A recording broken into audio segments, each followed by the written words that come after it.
हिमालय की गोद में बसा एक छोटा सा गांव, जहां की वादियां मन मोह लेती हैं।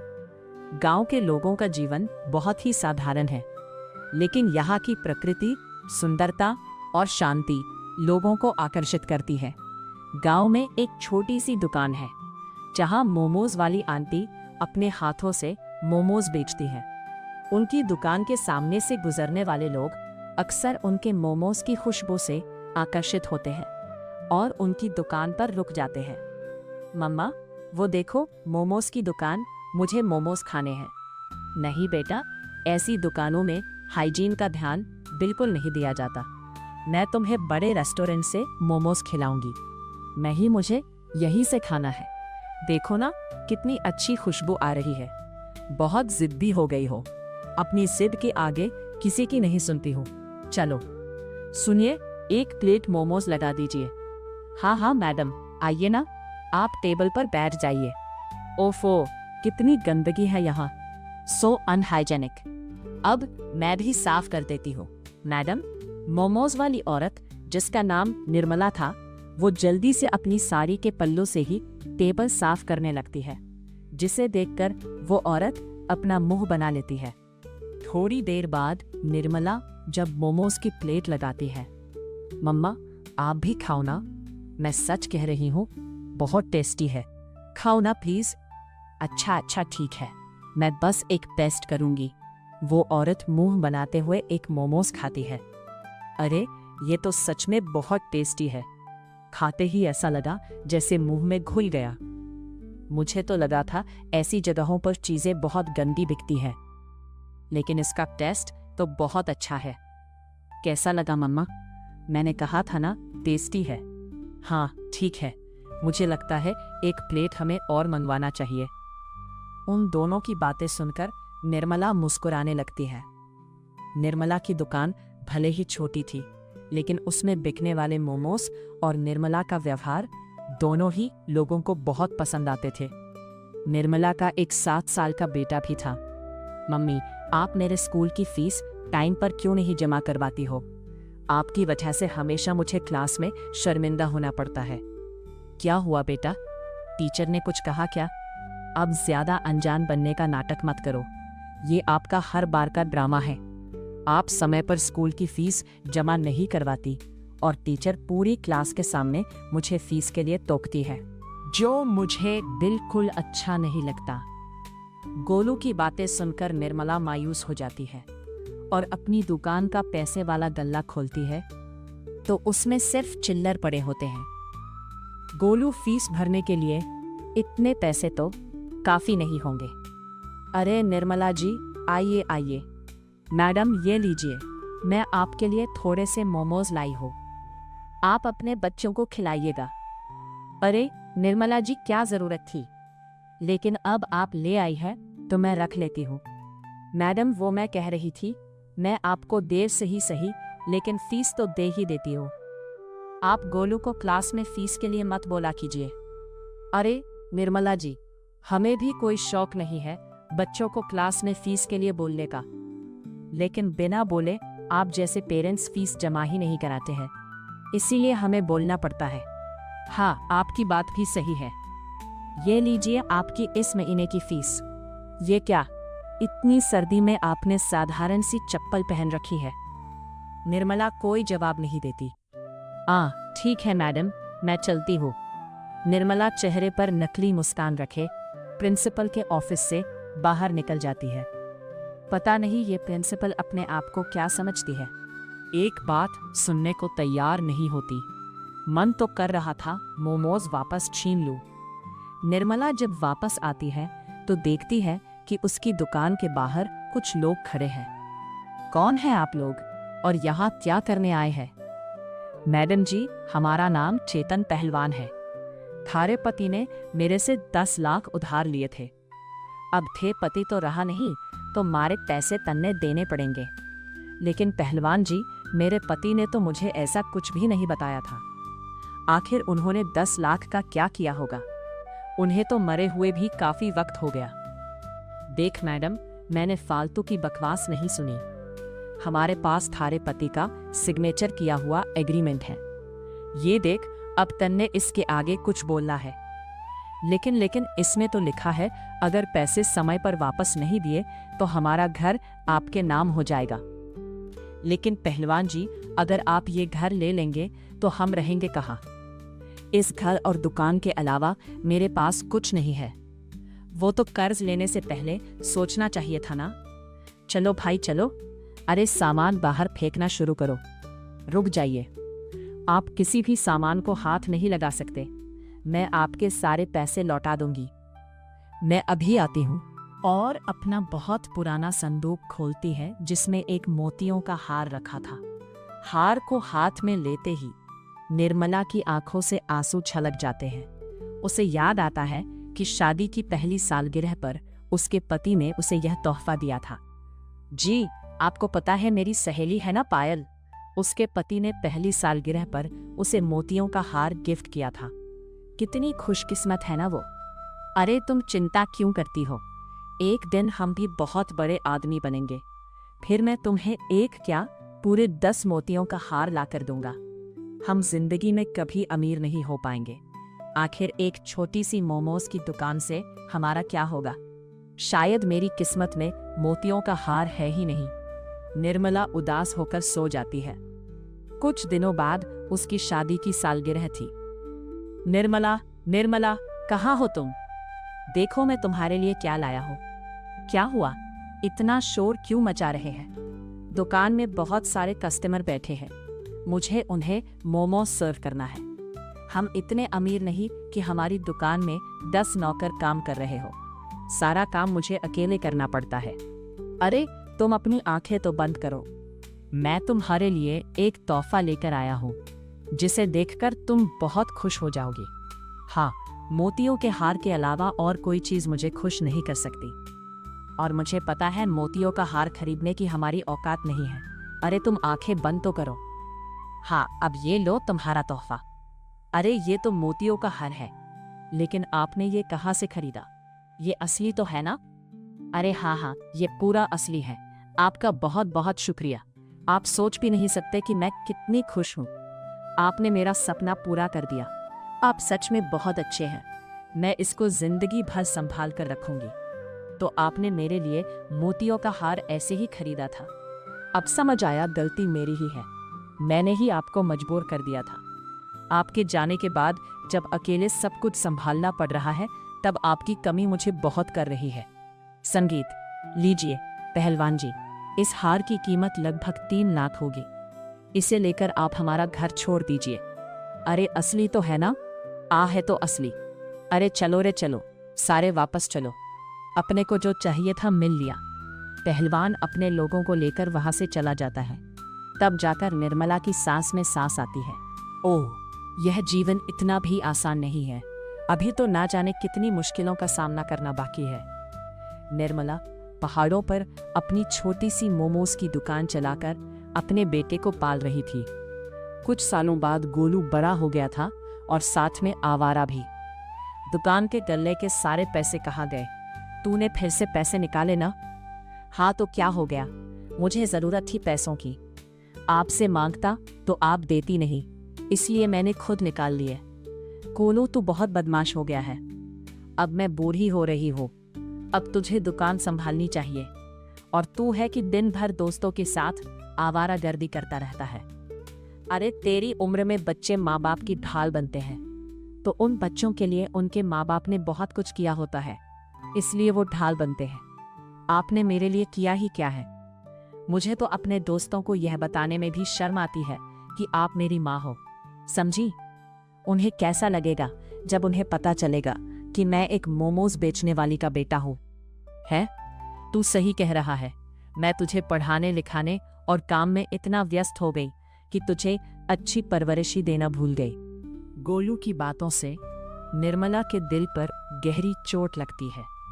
वो गोलू को कई बार समझाने की कोशिश करती है, लेकिन उसने अपनी माँ की कभी नहीं सुनी और अब तो उसने नशे की लत भी पकड़ ली थी। अरे पैसे कहाँ हैं? मुझे पैसे चाहिए। गोलू तू नशा करके आया है, अपना चेहरा दिखा। तूने दारू पी है? हाँ तो क्या हो गया, इसमें इतनी भी कोई बड़ी बात थोड़ी हो गई। दारू ही तो पी है, किसी का खून थोड़ी ना किया है। मेरा समय बर्बाद मत करो। मुझे पैसे चाहिए बता रहा हूं। लेकिन तू सुबह ही तो 3,000 रुपए गल्ले से चुरा कर ले गया था। तूने वो सारे पैसों का क्या किया? वो पैसे तो मैं जुए में हार गया। क्या? इसका मतलब तूने जुआ खेलना भी शुरू कर दिया? हाँ, मैंने सब शुरू कर दिया। आपको क्या परेशानी है? आप क्या चाहती हैं? आपकी तरह मैं भी अपनी जिंदगी मोमोज बेच के गुजार दूं। है? संगीत, निर्मला की जिंदगी में एक परेशानी जाती थी तो दूसरी आ जाती थी। अपने बेटे का हाल देखकर वो बहुत परेशान हो जाती। तभी उसे किसी की आवाज आती है, संगीत, अम्मा जरा एक प्लेट मोमो लगा देना। अभी लगाती हूँ बेटी। ये लो तुम्हारे मोमोज। इतने साल बीत गए अम्मा, लेकिन आपके मोमोज का टेस्ट नहीं बदला। क्या मतलब? क्या तुम यहाँ पहले भी आती थी? अम्मा, आप मुझे पहचान नहीं पाई। मैं वही लड़की हूँ जो बहुत साल पहले अपनी माँ के साथ यहाँ मोमोज खाने आई थी। आपको मेरी माँ तो जरूर याद होगी। हाँ, जो हर बात पर सो अनहाइजेनिक बोलती रहती थी। बिल्कुल सही पहचाना आपने। मैंने बचपन में आपके हाथ के बने मोमोज खाए थे। उसके बाद से आज तक मुझे ऐसे टेस्टी मोमोज कहीं नहीं मिले। सच में अम्मा, आपके हाथों में तो जादू है, जादू। और बताओ, तुम्हारी माँ कैसी है? वो तो अब इस दुनिया में नहीं रही अम्मा। ब्रेस्ट कैंसर की वजह से उनकी डेथ हो गई। ओहो, ये तो बहुत बुरा हुआ। माफ करना, मैंने तुमसे ये सवाल पूछा। वैसे तुम्हारा नाम क्या है? अजीब बात है, हम दोनों एक दूसरे के बारे में इतना जानते हैं, लेकिन मुझे तुम्हारा नाम ही नहीं पता। मेरा नाम मामी का है। आपका भी तो एक बेटा था ना शायद? वो कहाँ गया? उसके बारे में तो मत ही पूछ बेटा। तेरी माँ चाहे जैसी भी हो, उसने तुझे बहुत अच्छे संस्कार दिए। और एक मैं हूँ जो अपने बेटे को अच्छे संस्कार ही नहीं दे पाई। मैंने उसके लिए क्या कुछ नहीं किया। अपनी सारी खुशियों का गला घोटकर उसकी जरूरतों को पूरा किया, और वो उसके बारे में तो मुझे किसी को बताने में भी शर्म आती है। अब तो उसने नशा करना और जुआ खेलना भी शुरू कर दिया है। बुढ़ापे में भी सुख नसीब नहीं हुआ मुझे। हम दोनों में एक अजीब सिमिलैरिटी है ना अम्मा? आपका बेटा होते हुए भी आप अकेली हैं, और मैं भी कई सालों से अपना जीवन अकेले बिता रही हूँ। लेकिन बेटा, तुम्हारे पिताजी, तुमने उनके बारे में कभी कोई जिक्र नहीं किया। दरअसल मैंने कभी अपने पिता की शक्ल नहीं देखी, लेकिन लोगों से सुना है कि मेरी माँ उनकी दूसरी पत्नी थी। जब मेरी माँ को उनकी पहली पत्नी के बारे में पता चला तो मेरी माँ ने उन्हें छोड़ दिया। उस समय मैं बहुत छोटी थी। ओह, ऐसा है। लेकिन पता नहीं क्यों मुझे कभी पापा से नफरत नहीं हुई। मैं उनसे नफरत करना चाहती हूँ, लेकिन मेरा दिल कहता है कि उनके साथ जरूर कुछ बहुत बुरा हुआ था। मैं आज भी उनकी तलाश में हूँ। वो मुझे जरूर मिलेंगे। भगवान भी लोगों को कैसे मोड़ पर लाकर खड़ा कर देता है।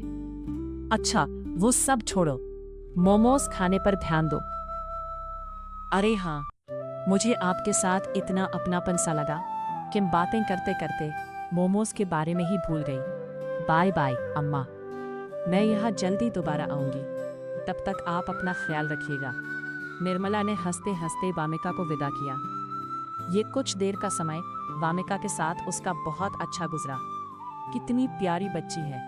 काश भगवान मुझे भी ऐसी औलाद देती। अब तो गोलू की नशे की लत बहुत ज्यादा बढ़ गई थी।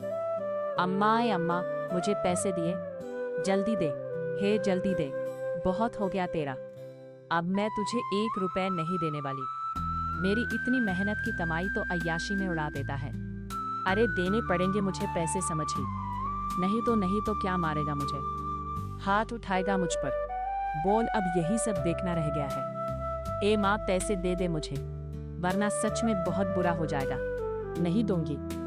गोलू गुस्से में अपनी माँ को धक्का दे देता है। निर्मला का कमजोर शरीर बहुत दूर जाकर गिरता है। उसके सर पर चोट लगती है और सर से लगातार खून बहने लगता है।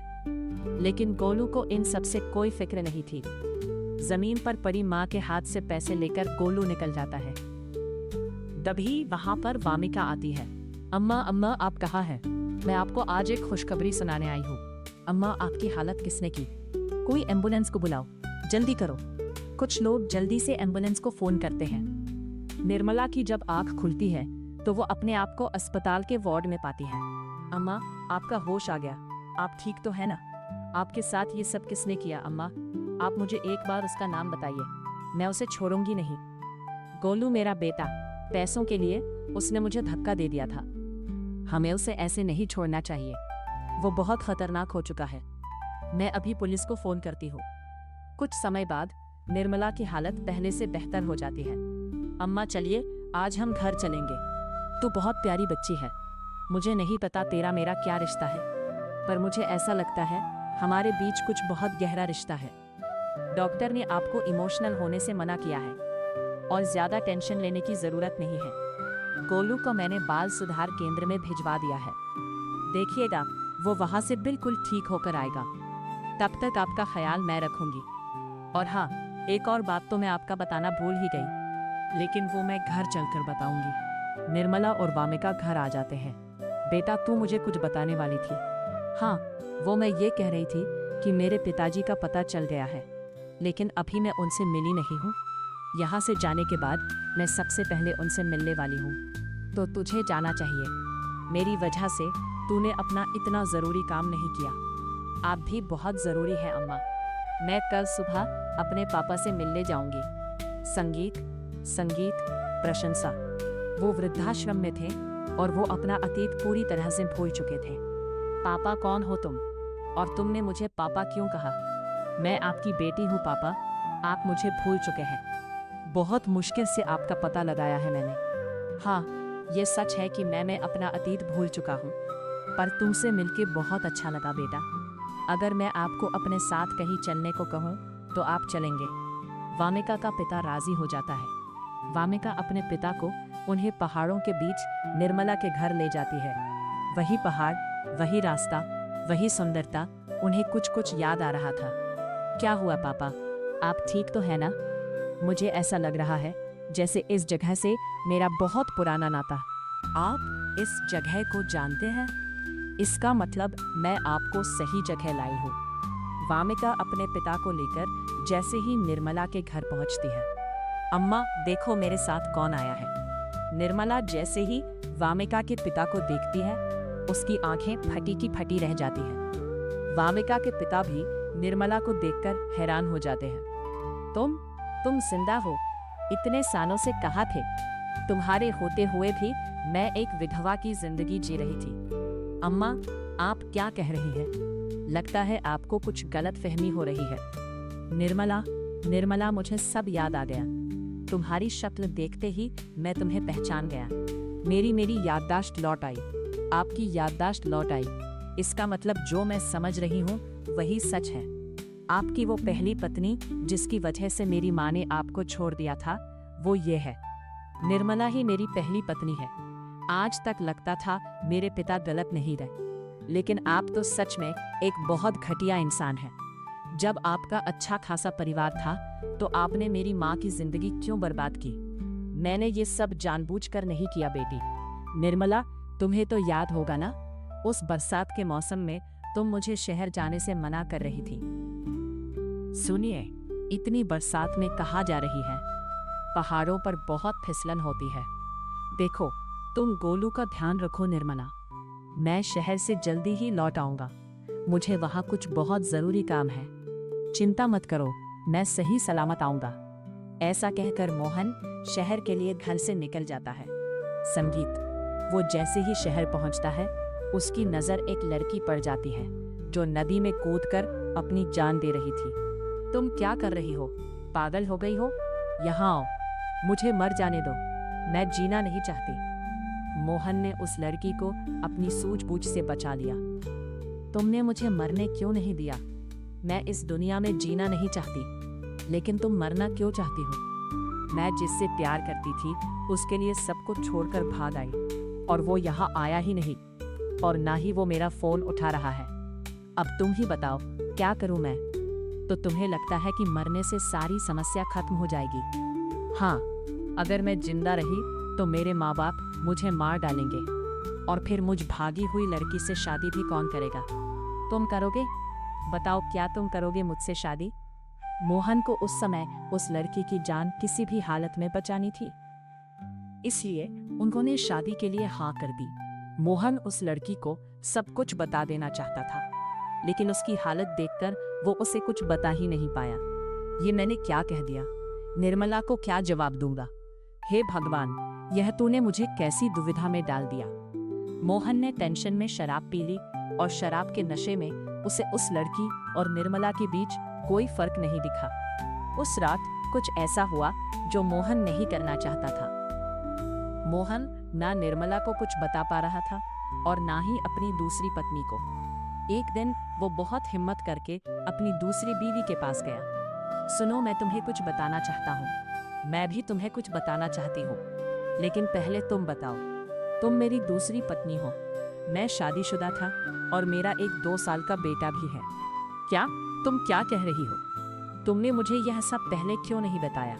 मैं किसी की दूसरी पत्नी बनकर नहीं रह सकती। मुझे डर था कि कहीं तुम फिर से आत्महत्या करने की कोशिश ना करो। तो फिर मेरी बात भी सुन लो। आज के बाद मुझे अपनी शक्ल मत दिखाना, क्योंकि मैं तुम्हारे बच्चे की माँ बनने वाली हूँ।